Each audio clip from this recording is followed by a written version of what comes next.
right, guys, let's give it up for our next comic. He's come all the way from Arkansas, which I'm told is like West Virginia to you Texans. So, all right, let's give it up for Adam!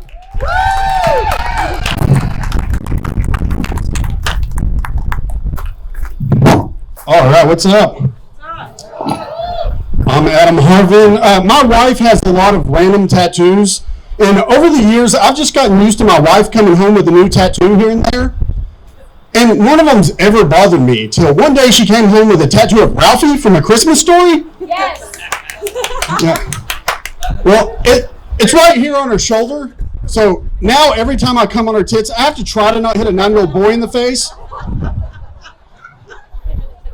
Worst thing about it, Ralphie has a goofy looking smile on his face, so if my wife's the one doing the work, it looks like Ralphie's just really into it. Yeah. Ralphie's mom was all worried about him shooting his eye out with a BB gun. Never saw me coming. Ladies, dick pics are weird, huh? Guys do not understand how weird dick pics are, but you can teach them. Here's what you do. Next time you get an unsolicited dick pic from a guy, do nothing for like a day or two. And then in the middle of the day, preferably when he's at work, send it back to him. Look, when you're a straight guy and you receive a random dick pic in the middle of the day with no context, it's one of the weirdest things that's ever happened to you. The fact that it is their own dick makes it even worse. I know this because my wife did this to me one time. I was just at work, sitting at my desk, pretending to do my job, and my phone goes off.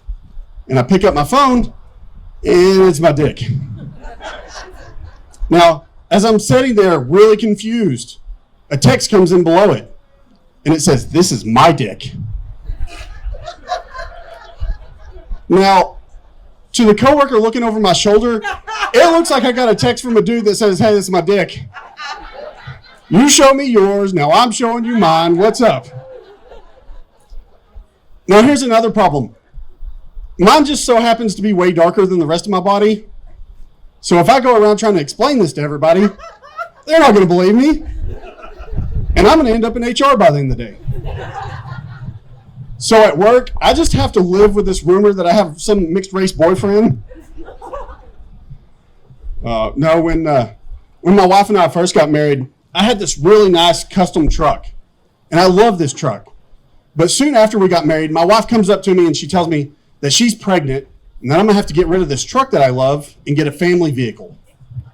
And it was at that point where I realized why guys sometimes kill their pregnant wives. I didn't do it, I'm just saying I get it, you know? But after the thoughts of like pushing her down the stairs and drowning her in the tub and stuff like that went away, I was like, you know what? She is right. We are going to need a family vehicle, but I'm not happy about it. So me being the smartass that I am, I decided that I'm going to get the most annoying family vehicle that I can find. So I take my truck to the car dealership to trade it in. Me and the salesman are walking around. I'm like, that's it. That's perfect right there. It is a full-size 12-passenger van. And I was like, that's perfect. My wife's going to hate it. And the salesman was like, so you don't want it? I'm like, no, I definitely do. And look, all I'm thinking about being in my early 20s and getting a full-size van is that I'm married, my wife's knocked up, she's not going anywhere, and I'm not trying to pick up chicks anymore. You can't pick up chicks in a van. I mean, willingly. Let's be honest, it happens from time to time. Like, ladies, if you're going on a Tinder date and your date shows up to get you in a full-size van, you should probably assume that your date's not big on consent. And there's also a good chance that your date's going to be driving around for the next few days wearing your face as a mask. But anyway, so I buy this van and I take it home, and my wife is like, what the hell is this? I was like, this is our new family vehicle. We can have like 8, 9 more kids and not have to get a new car. My wife was like, you're an idiot. I'm not riding in that thing. And I thought it was hilarious because she's embarrassed everywhere we go. And then reality set in of what a creep I look like being in my early 20s driving around in a full-size van. I kept getting pulled over in this thing. I get pulled over when it was just me in the van. A cop would come up to my window and be like, sir, do you know why I pulled you over? It's like, yeah, make sure nobody's tied up in the back. This happens all the time. He's like, that's exactly right. You're free to go.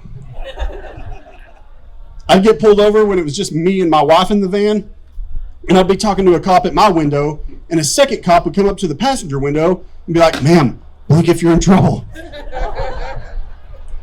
But the worst one was when it was just me and my daughter in the van. I had to start carrying her birth certificate with me just to prove that I didn't lure her into that van with candy. I learned that the hard way. We got pulled over, and the cop asked my daughter, he said, did this man offer you candy to get in the van? My daughter goes, no. He told me there was a puppy in here, and the candy was to keep my mouth shut. No, but believe it or not, I've been married for 13 years. Yeah. But I had this moment when I first got married where I realized marriage isn't going to be what I thought it was going to be. And look, it's not my wife's fault. I didn't pick my wife because I thought she was going to be a good wife or a good mother or anything like that. I knew my wife was the one I want to spend the rest of my life with. 30 seconds into the first blowjob. 30 seconds in, I was like, she's a keeper. I got to lock this down. But this moment came one night when my wife and I just cooked dinner. And by my wife and I mean I just cooked dinner because my wife's a millennial woman and she can't cook for shit.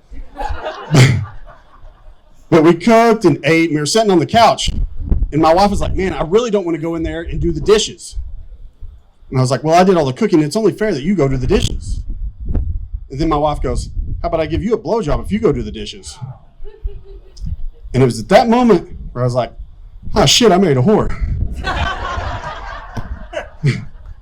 But then I got my ass up and did the dishes. Now, when I come back, you know what I'm thinking.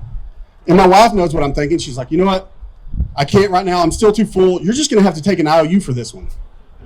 I'm like, all right, an IOU for a BJ. That sounds all right. Now, the problem is my wife does this to me like 3 or 4 more times before I realize that these IOUs aren't really worth anything. And they're kind of like getting a gift card for Christmas or your birthday. They're only redeemable at one store. And this store has really weird hours. I can't figure out when they're open. So I decided that I'm going to use a little reverse psychology on my wife. Not because I think it's going to work, just to let her know that I'm no longer taking IOUs as a form of payment. So one day, we were supposed to go picking pumpkins at a pumpkin patch or some real white people shit like that. And I really don't want to go. So I was like, look, if you let me stay home on this one, I'll do anything you want. Like you can tie me up, I'll tie you up. Hell, we can role play Grey's Anatomy. You want McSteamy or McDreamy? I'll give it a shot. And look, I was expecting a no, but there was just something about the way she said it. So she's like, nah. I was like, what do you mean, nah? Why'd you say it like that? She goes, no, it's okay. I just took a shower. It's like, I'm not seeing the problem here. She goes, oh, no, you don't understand. The shower head's already taken care of me. That's right, guys. I don't know if you know this or not, but if you have a detachable shower head, you're in competition with that detachable shower head. Yeah. You've been all worried about her flirting with her work husband. Turns out you need to be worried about old Delta faucets. But it is true. If you go to a Home Depot, there is a whole aisle that is nothing but adult sex toys for women. It's in the plumbing section. Just water-powered vibrators as far as the eye can see. I remember the last time I took my wife to Home Depot, she looked like a little kid at Toys R Us. Just completely overwhelmed. And then she comes running up to me going, I want this one, I want this one. And I'm like, what does this shower head do that the shower head at home doesn't already do? She goes, this one does the alphabet with a water jet. I was like, shit, that is a neat trick. I was like, I don't know if I can compete with that. So I bought it for her. Now when I'm out of town, I don't have to worry about my wife cheating on me. I just have a really high water bill. And I'm from Fort Smith, Arkansas. My meter might be spinning right now. But when I first started telling that joke, I was trying to hide the fact that I'm doing stand-up comedy for my family. I wasn't too worried about my parents finding out because they know I'm a shithead.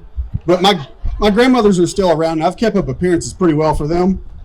But we were at this family get-together, and sure enough, my grandma found out that I'm doing comedy. She comes up to me and goes, hey, Adam, I hear you're a comedian now. Can you tell me a joke? I was like, absolutely not, Grandma. I don't have one joke that I'm going to tell you. She goes, come on, I'm 84 years old. I've heard it all before. It'll be fine. I'm like, nah, I still can't do it, Grandma. Then my little brother walks by and he's like, you know what? I like that joke you do about your wife and the shower head. No. And then my grandma turned to my wife and goes, "Oh, I have the one that does the alphabet with the water jet." All right, I'm Adam Harvin. Please check out the Cage Against the Machine podcast on YouTube and Fort City Shithead on Instagram. Whoa, let's give it up for Adam.